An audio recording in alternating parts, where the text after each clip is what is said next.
So I listen, we've been over an hour. I want to respect your time, but I can Oh, keep I'm good. talking. No, Awesome. no, Good. I'm just hanging. No, it's this is Terrific. you When you get the whole day where I mean we're just it's like whatever you can get, we'll go on a lot of tangents, but my mind is um it'll remind me of something and we'll just go down that rabbit hole, Oh, and hope that's for the awesome. best.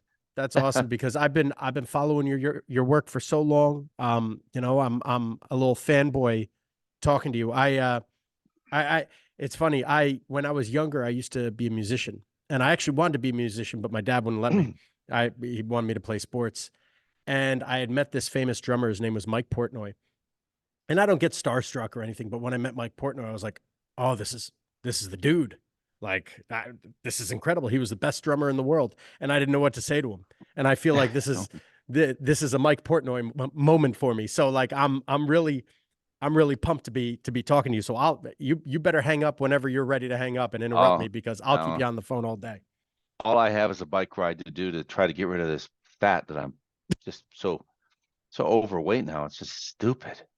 Man, I tell you.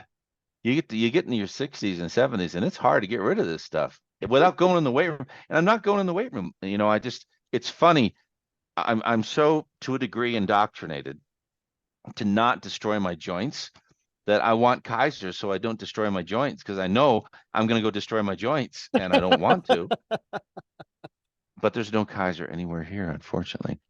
I'll tell you, you're a musician. I'd love to be able to find somebody. You see this thing behind me, which is a long jump approach, Yeah. the the steps. I wish I could find somebody who could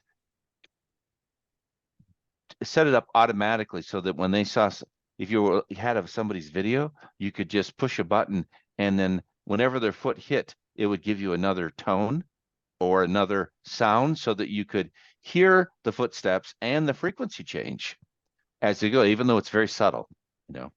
And but then the athlete can hear and they can feel because you know I make the Chinese coaches, I make the American coaches do it too, excuse me, sit with their backs to the runway so they can hear what's happening. And you can tell if they're doing it right, you know. And the last three, particularly, usually sit down by the last three. So you can tell if they're actually executing those last three steps where they should. There was a guy I had on the podcast. His name is Ryan Hopkins, and he was mentored by Raina. Mm, And one of the things that he said was when these guys are accelerating, you want to hear like the increase, like the boom, boom, boom, boom, boom, boom, boom, boom. Like that, hmm that's, and when you say it like that, that's each step should build on the previous step. And Yes. no one accelerates like that. No one runs like, and no one coaches to accelerate like that either. Well, At least in my neck of the woods, I should say. I mean, when you look at it on OptiJump, you see it and you can see and hear it, and you see basically what you're seeing is a change in ground contact time. And then air time, of course, is changing too. But we're trying to get air time to grow, ground contact time to decrease. So you Mm-hmm, have two competing rhythms, if you wish. mm-hmm. One is getting quicker while the other one's getting slower. Um, how you would ever do that musically is would be interesting, but um, so most people look at the contact time because it's what they can hear, and then Raina and I and Raina learned this from me, but we do that 7 and 10, and I learned it from Remy and a couple others. But so we do, and Ralph Mann hates it, but it's not a place you're trying to achieve. It's just a number that you create, with and you try to get better at it. So we look at this, where's that seventh step in the approach, and you'll hear me. Raina probably says the same, but you hear me going bigger, bigger, bigger, bigger, bigger. um, Remy would do the same thing, just trying to get them to push board, create, and you're filming them. So you're filming, you're timing, and you're hearing, and and watching, and you put all those together to get this sense of where they need to improve. And I can tell you the majority of the time it's the first two steps. Really? Yeah, yeah, it's the first two, and more often than not the first step. Because it offsets the rhythm. Yeah, it's just the first step. If they don't hit that thing back down, it's game over. It just, there's some, of course, they're monsters. They're all lining up on that line, basically equal. But yeah, if they don't hit that first step with an up and a back, by second step, third step, they're not able to achieve what they should. That's how important that first step is. People say, oh, the blocks aren't that important. No, they're very important. That first step sets up almost everything in the race. And it's a lesson I learned the hard way. A good 10 doesn't equal a good 40. No, And no. when I was and there's running schools around here. I can always tell when a kid goes to that school because of the force of the lean. And it's just because elite sprinters achieve that angle doesn't mean you can do it appropriately for where you are at. Let me see if I have it here. You're going to laugh at this. You may not be able to see it, but I think I have it here. This was I had to laugh. See if I can find it. This, of course, when people see these things and they don't know,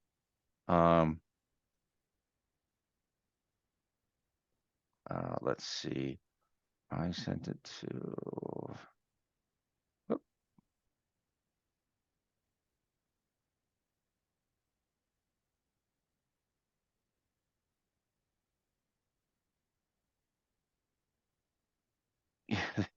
This is taking it to an extreme, but I want you to see it. I'm pretty sure I can show it to you. Let me see.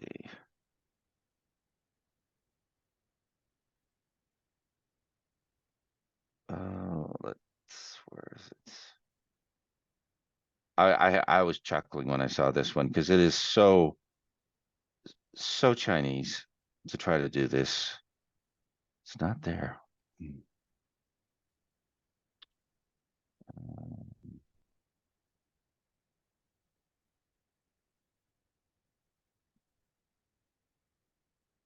And sorry to take so long. No, dude, no worries. Please take your time. I want to see anything you have to give.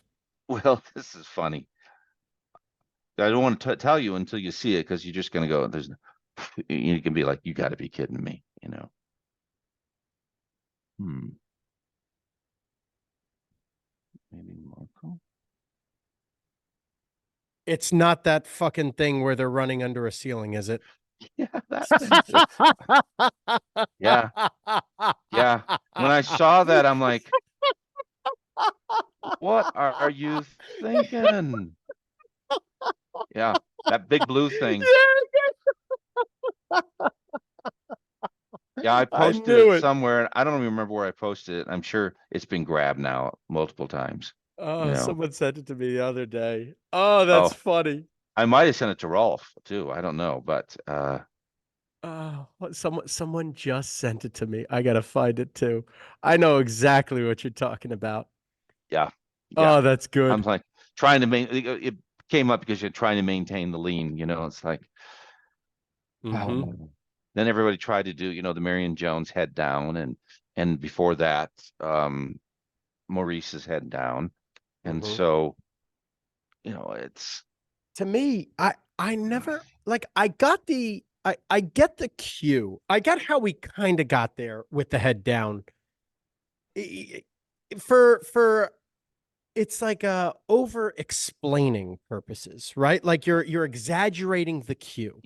A lot of times you exaggerate cues and exaggerate movements to get people to understand. I mean, I'll say something like, I want you to make this bigger than you think I could possibly ever want to see.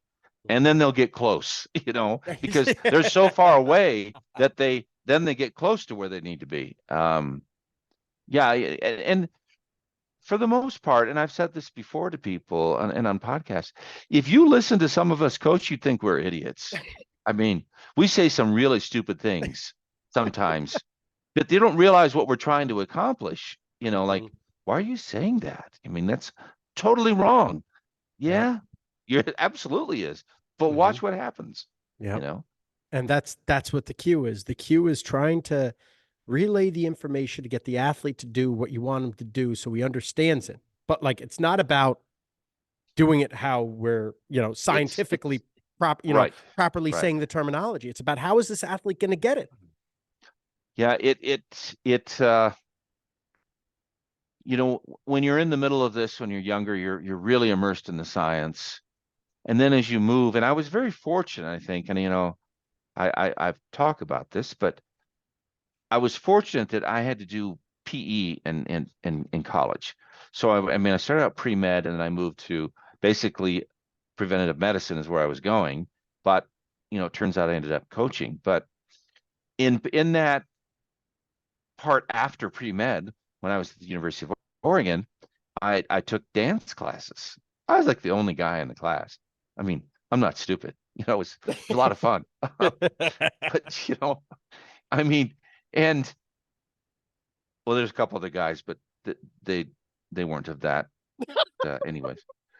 But there, you learn flow, you learn to feel, you learn what movement is, and really dance is it teaches it to you.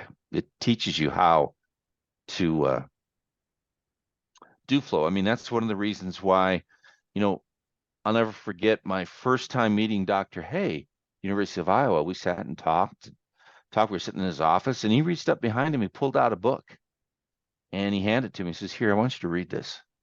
He's give it back to me when you come back, next time. I was going to see him in 3 or 4 months at a meet, and and he gave that to me, and I'm like, this is different. And it was Mabel Todd's book. You seen it? No. Oh, hold on a second. Let me see if I can turn around and spot it right away. It's pretty easy to find usually. Up. And there it is right there. I'm good. My shorts, Mabel Todd. Up, Where is up, it? there. The Thinking Body. Thinking body. It's written in 1932. And she was a dance person. And that was given to me by one of the greatest biomechanists in history.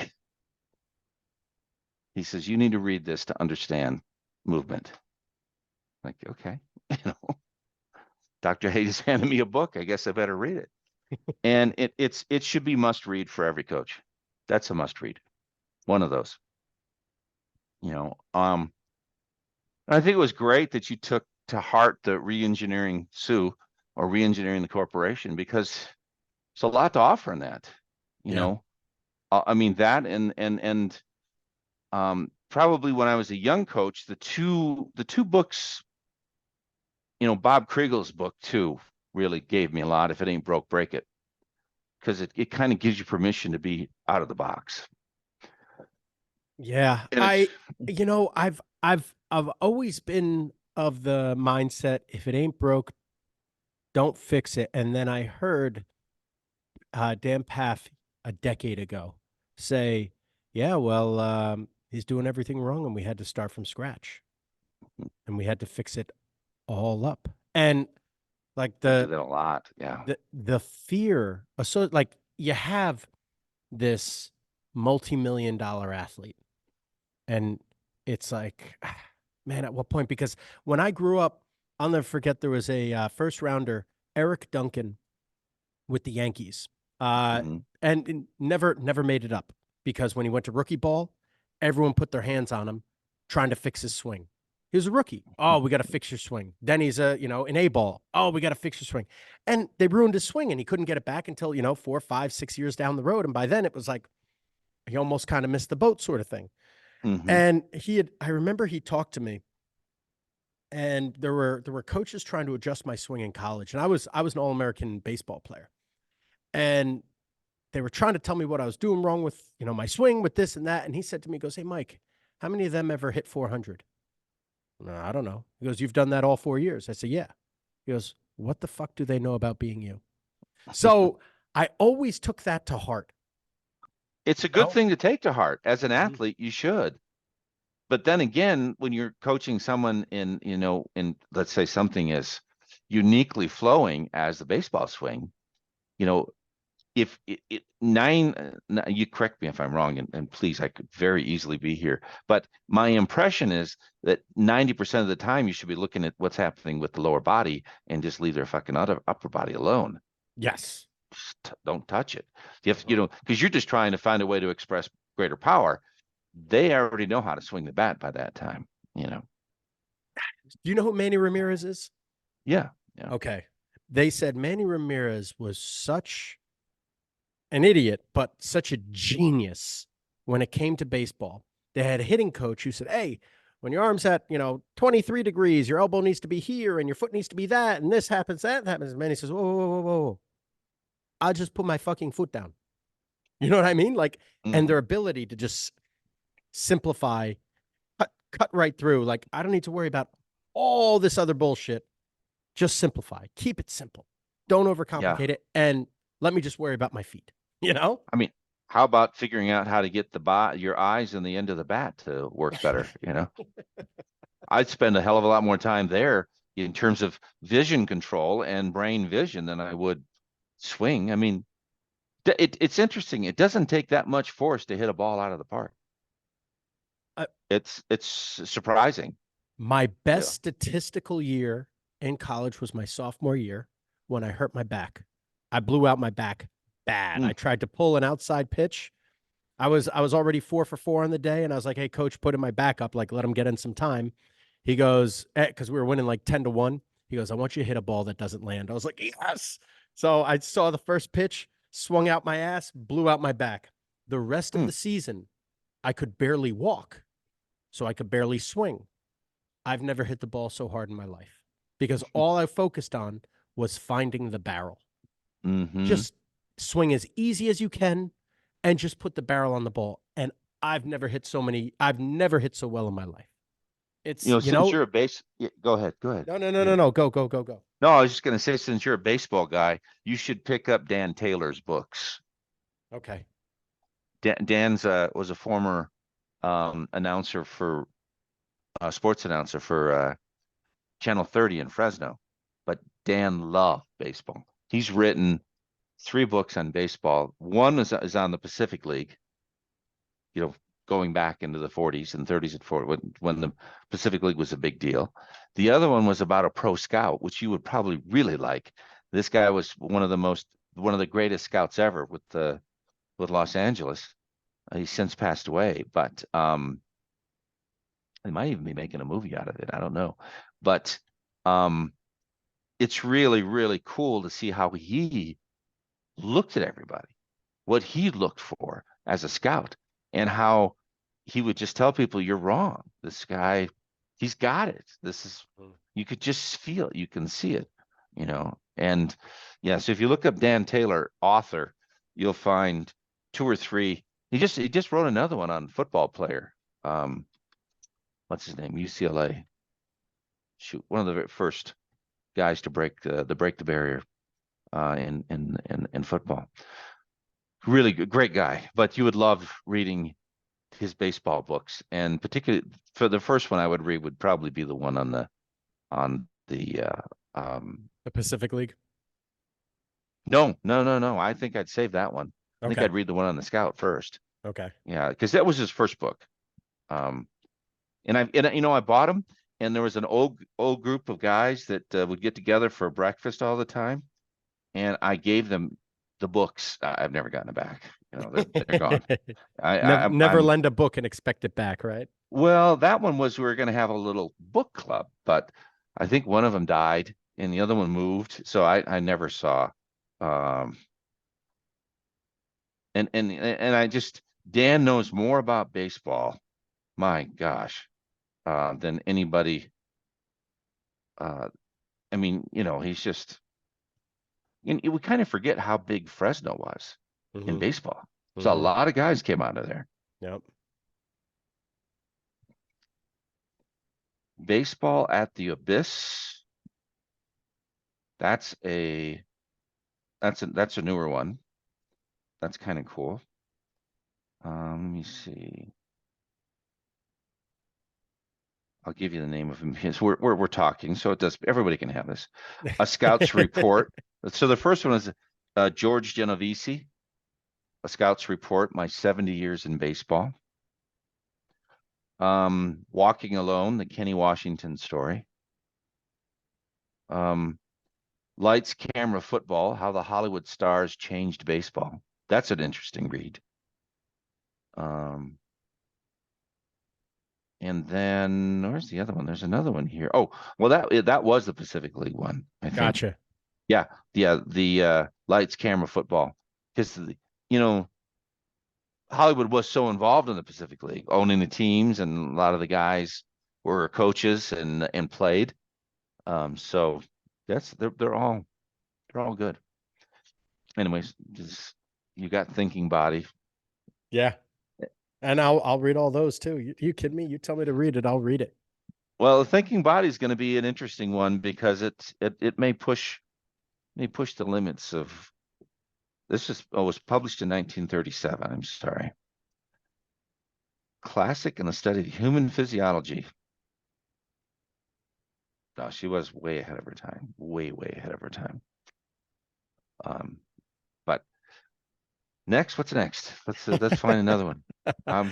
We've sort of been all over the place, not I'm talk fine much with about that. training. Yeah. Yeah, but like this is so to me, I enjoy understand now I have specific protocol questions and all that, but I enjoy understanding how great coaches or great people that are phenomenal at what they do, the one percenters, how you guys think, what you do, what your process is. I just had the CEO of a company on, and this guy, he's a former gym owner, and now he's the CEO of a multi-million-dollar company, and Mm. three multi-million-dollar companies. He's the CEO of. So like I do this so I can. This is a selfish podcast for me.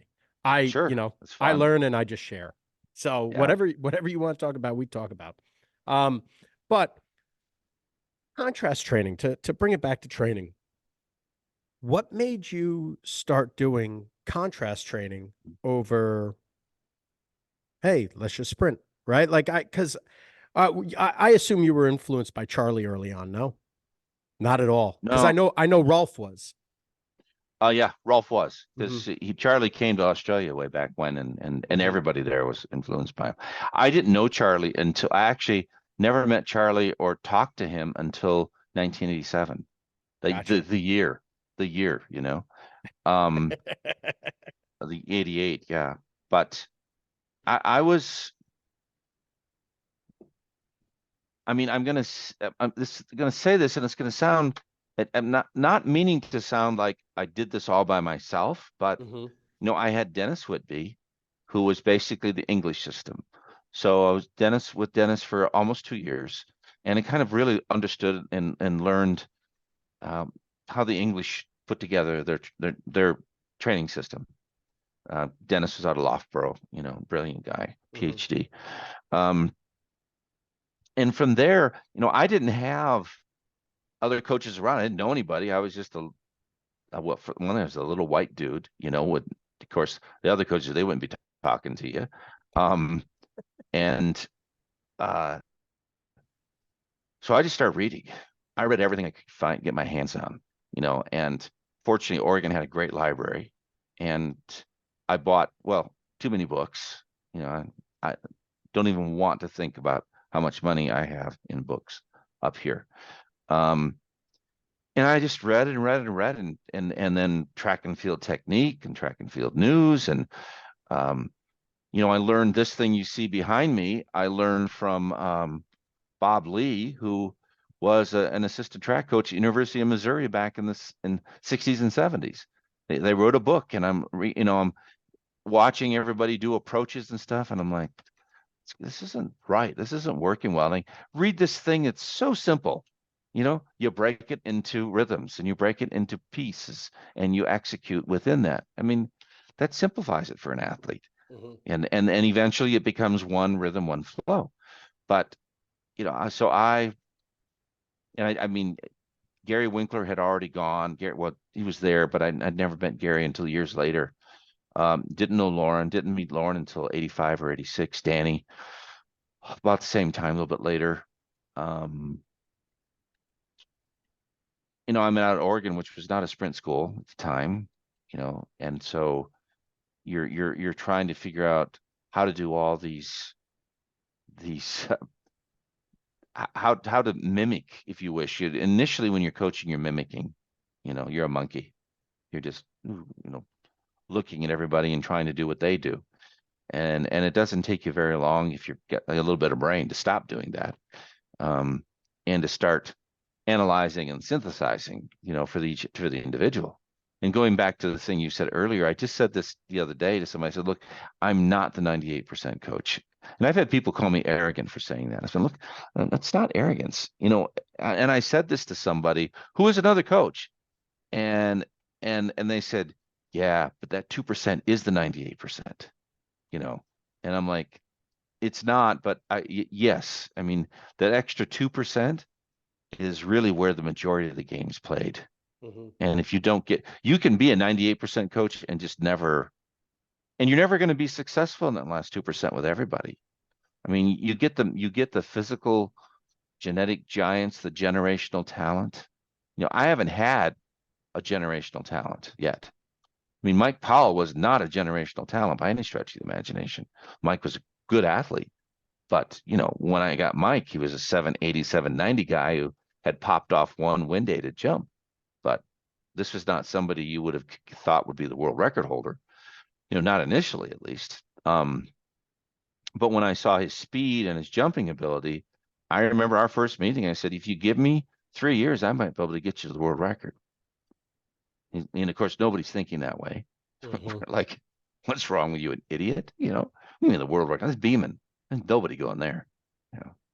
But I like the nobody going there parts. That challenge is another thing that drives me. I'll never forget being when I went to Seoul, Korea. I didn't have any money, so I had a plane ticket, which I managed to get, but I didn't have any money for a hotel or anything. So I slept on the street in Seoul. I slept. I did get a hotel room for 2 nights, but and then I left. That I was sleeping on the streets on a bench, not far from the Olympic Stadium, actually. But the good news is the future World Championships and Olympic groups had their own little houses. They call it a house, but it was basically a meeting place, and you could go in. It was free beer and free food. So that's how I ate, during that 16 days of my time in Seoul.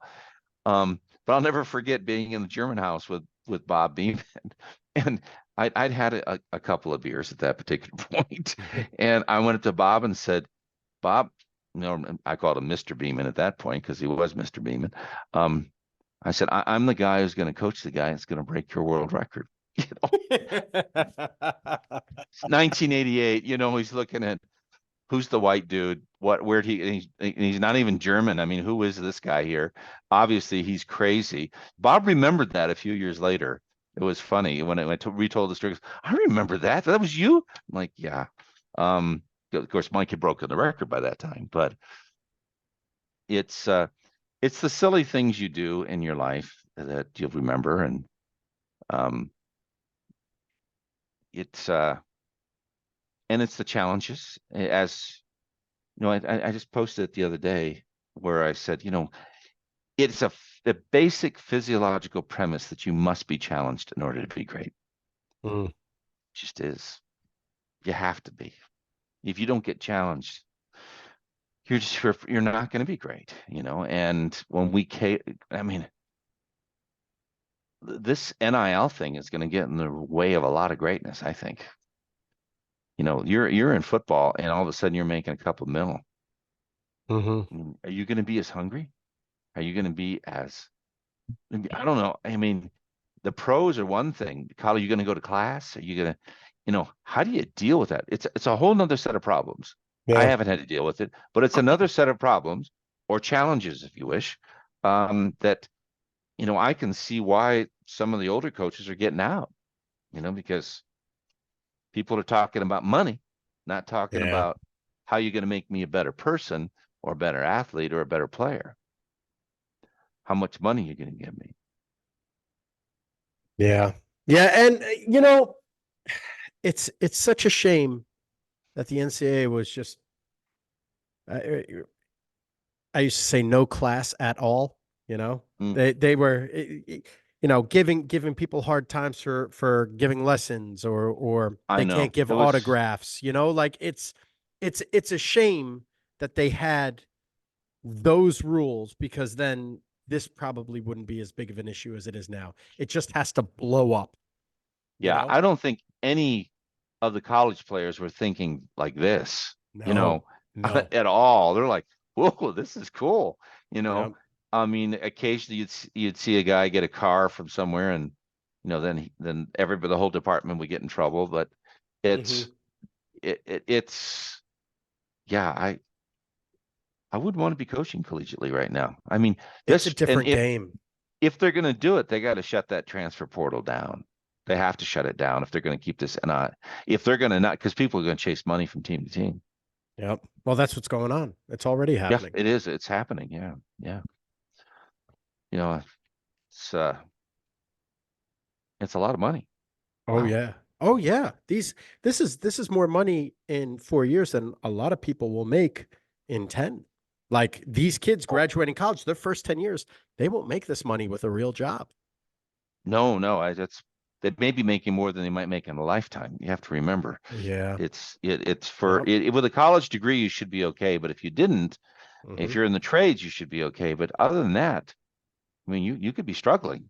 Uh, you know, One of my first big time clients, was a first rounder baseball. He signed for $1.01 million or 1.02, something like that. And his dad was a teacher from this area. And he said to me, mm, he told me what his dad said when he signed. He goes, I had to work over 30 years yeah.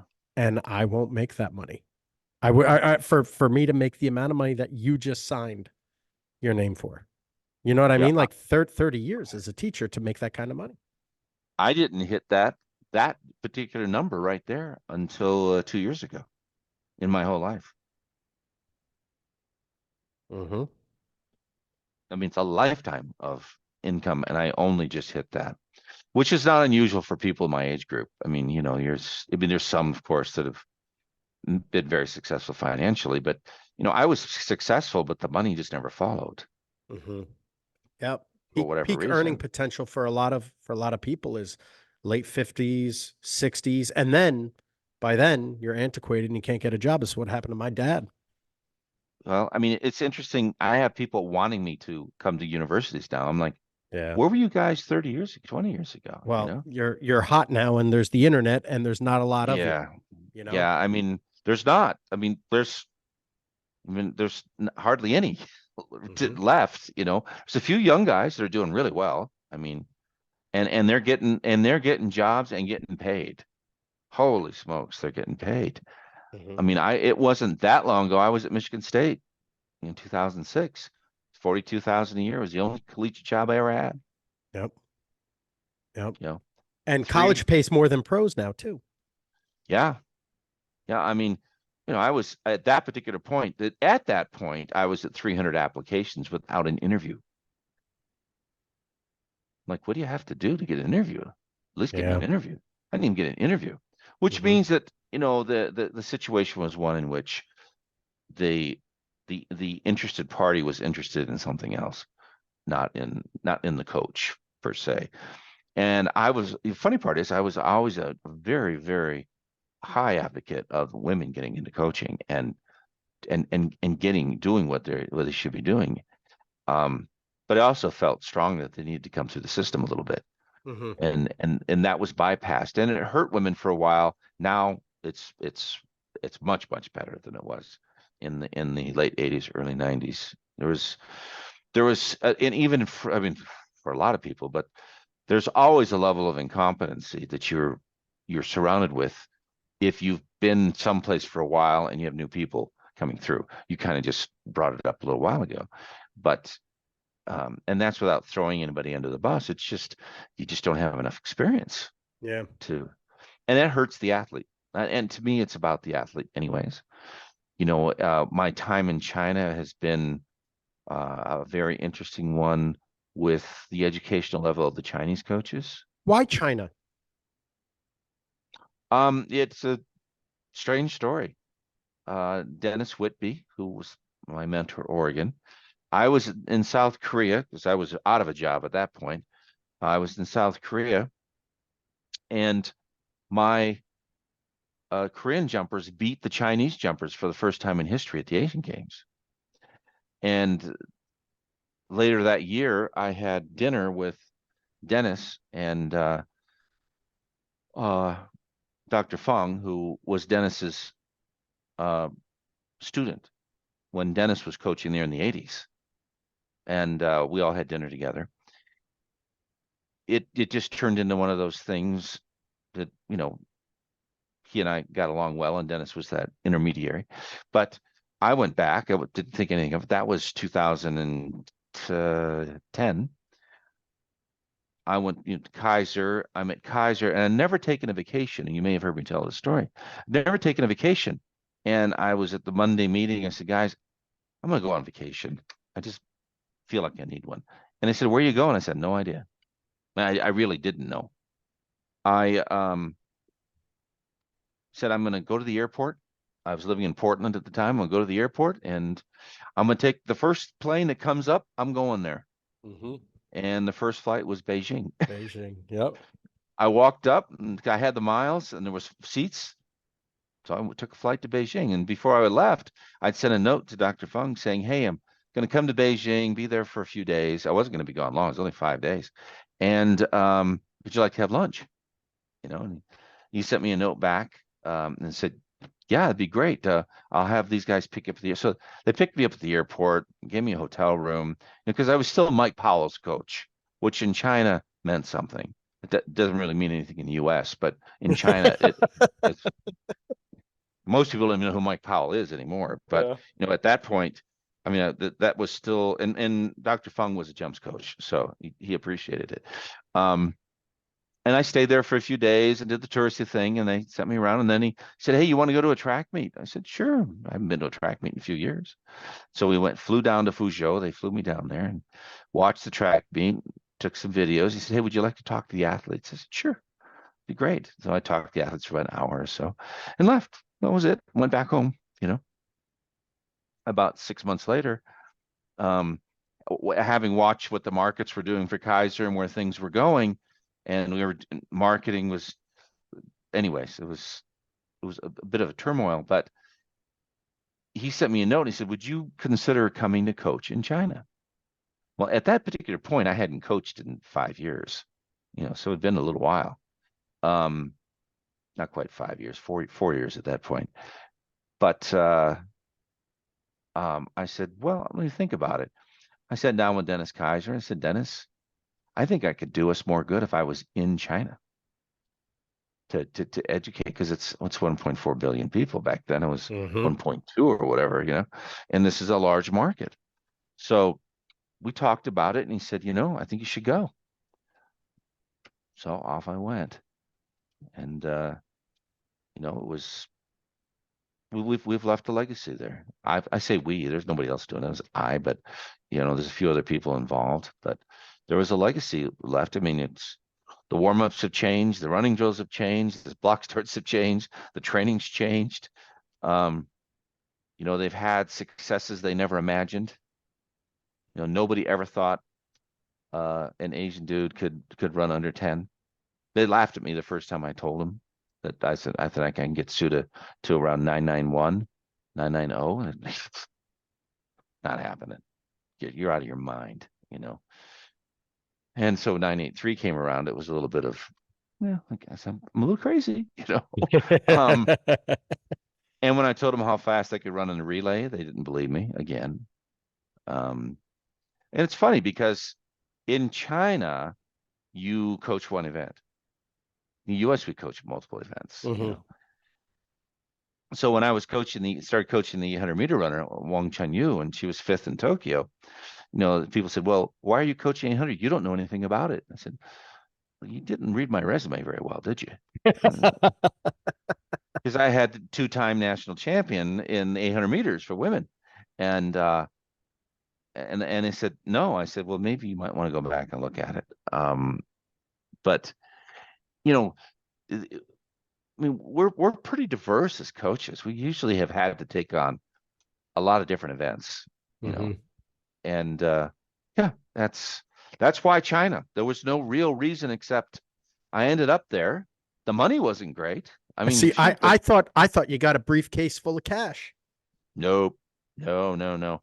It was still very communist when we got there. I mean, a bunch of coaches came in at the same time, different events. So we were making 72,000 a year. I'll tell you what we were making. And that's all. That was in 2013. You got to be shitting me. No, I'm not shitting you. And we made that. As a matter of fact, that's still what they're paying for new coaches coming in. Um, we I got paid that until 2019. Get In out of t- here. in 2019, they doubled it, which was still not much, you know. Um, and then in 2021, for a very short amount of time, I got paid more, but it just, we had good bonuses, but you had to get the bonuses. Of course, you had to get, the medals. That was your bonus, was the medals. And I was fortunate enough to get some medals in world championships and whatnot. But yeah, no, it's not a boatload of cash. Now, um, at the level of the provincial level, it in certain provinces it can be a lot of cash, but it's still not up to speed with where even just a regular head coach in the United States is. That's You know, I incredible. I got I mean I had to be a bit of a jerk because I had this one manager who said, "Well, you're wrong about how they pay the coaches in the United States." I'm looking at myself like, "Are you kidding me?" You know, I really know this pretty well. And so I sent a note to one of the coaches that said, "Hey, have you still got that document on how much the coaches are getting paid across the country?" I said, "Oh yeah, I got it right here." And his lawyer had done it and as a, you know, search thing for him to see where he was for his thing. And I handed it to her. Oh, was she mad? Because it was nowhere near where she was and what she thought was going on. Um, but yeah, Would you no, want to we get were back into college coaching? no, No. no. I've been asked just this summer, and What I if the said money was there? it would take a lot of money. It would take a lot of money, and mostly because you only want a lot of money when it's something you don't want to do. Yeah, You know, you're you know damn what I mean? right. I hate to say that. It sounds Fucking stupid. right. Most of us would just do it for free because we like it. But in order for me to go back into college coaching, um, I wouldn't mind consulting and helping young coaches get better, but I have no desire to be involved in this new thing with the NIL and recruiting. And I certainly do not like, and I really dislike this recruiting of foreign athletes making up the primary part of your team in order for you to be successful. That's screwing American kids. So you're no longer developing. So we've lost this sense of development.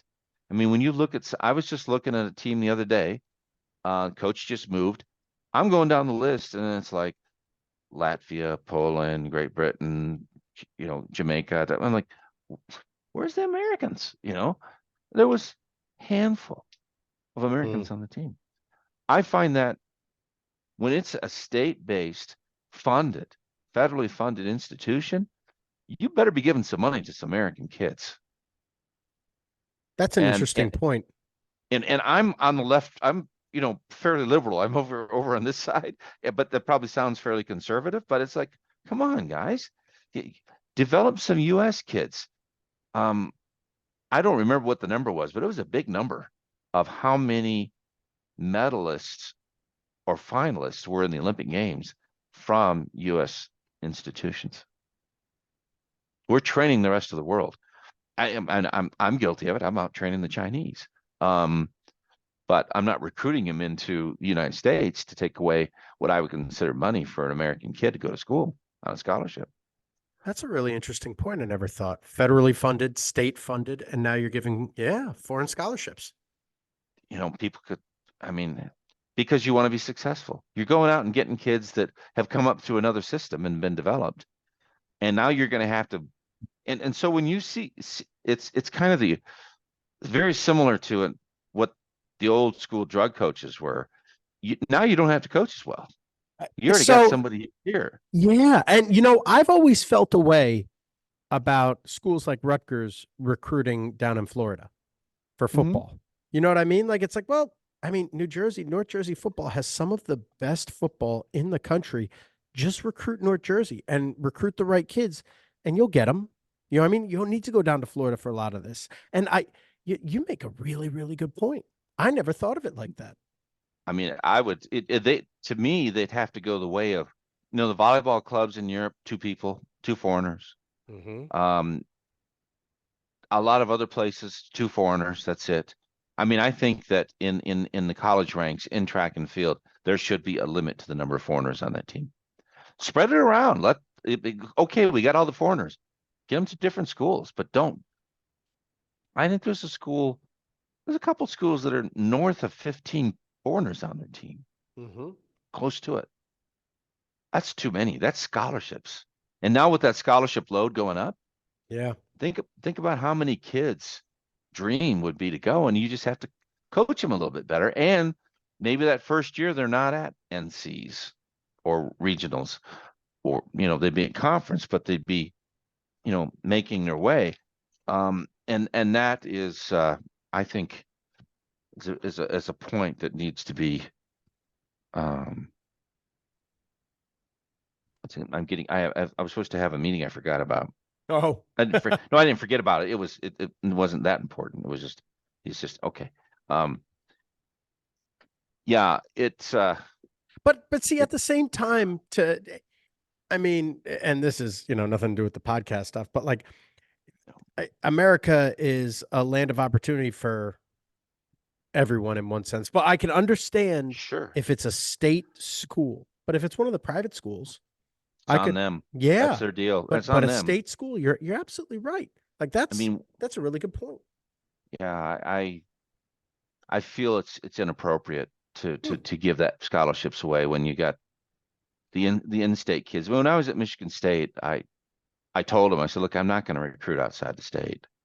And they said, what? I said, we got to develop these kids. We got to make these kids want to come to Michigan State so that when Yeah. there are good ones, they want to come here Yep. because they know that these kids have been coached up, and the coaches know, like, wait, that kid was nothing, and look at him now, and this is, when we when we leave our own children off the roster, it's kind of like the long jump. When Powell and um Myricks and Lewis were going, they shut the long jump down for about the next 10 years because there was nobody that was going to even try the long jump. It was like, well, Christ, I got to jump against Carl Lewis. Why bother? Yeah. And then Mike thought, I'm not going to jump against Mike. He's going to kick my butt. I'm going to go do this because it's easier. I can Hmm. make some money over here. And it's, to me, it's the coaches taking the easy road Yeah.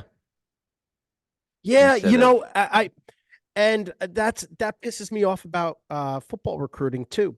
I remember back in maybe 2009, 2010, I was talking to Buddy Morris, and he yeah, was strength coach at Pitt, and he great said guy.